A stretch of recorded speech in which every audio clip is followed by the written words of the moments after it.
ये इनकी दोस्तों के अरबों खरबों के इन्होंने कर्जे माफ कर दिए अपने दोस्तों के। ये किसानों के कर्जे माफ नहीं करते, ये स्टूडेंट्स के कर्जे माफ नहीं करते।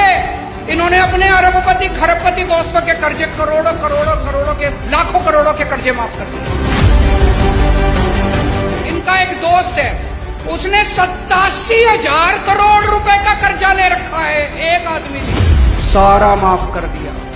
एक और दोस्त है, उसका 12,000 करोड़ रुपए का कर्जा सारा माफ कर दिया जी, सारा 10 लाख करोड़ रुपए के कर्जे माफ कर दिए इन्होंने आपके टैक्स के पैसे से।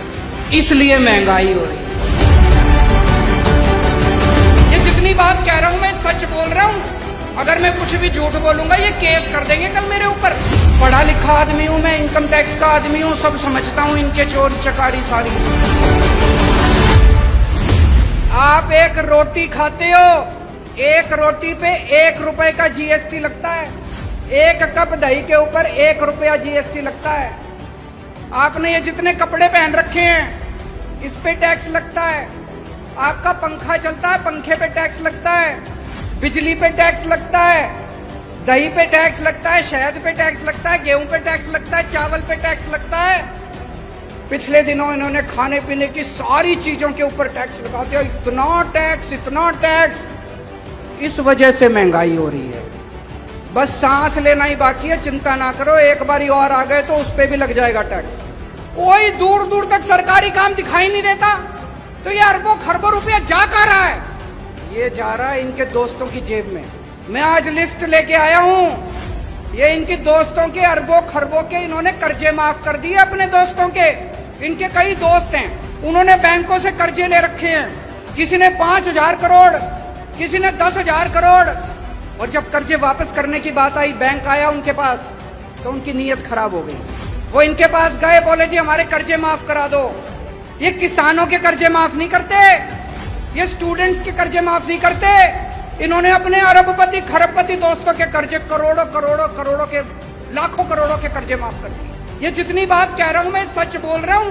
अगर मैं कुछ भी झूठ बोलूंगा ये केस कर देंगे कल मेरे ऊपर। पढ़ा लिखा आदमी हूं मैं, इनकम टैक्स का आदमी हूं, सब समझता हूं इनके चोरी चकारी सारी। अभी इन्होंने दिल्ली में हमारी सरकार गिराने की कोशिश करी, सोचो इनकी हिम्मत। इन्होंने प्लानिंग बनाई, केजरीवाल के 40 एमएलए तोड़ेंगे। इन्होंने कहा 20-20 करोड़ रुपए में एमएलए खरीदेंगे। और भाई साहब हमारे सारे ईमानदार आदमी हैं, अच्छे लोग हैं, शरीफ लोग हैं, सबने आके मेरे को बता दिया 40 एमएलए तोड़ने थे इनको। 20-20 करोड़ के हिसाब से 800 करोड़ रुपए लेके आए थे ये। 800 करोड़ रुपए बताओ जी कहां से आए 800 करोड़ रुपए? इन्होंने मध्य प्रदेश में सरकार तोड़ी, इन्होंने कर्नाटक में सरकार तोड़ी, इन्होंने गोवा में सरकार तोड़ी, इन्होंने असम में सरकार तोड़ी।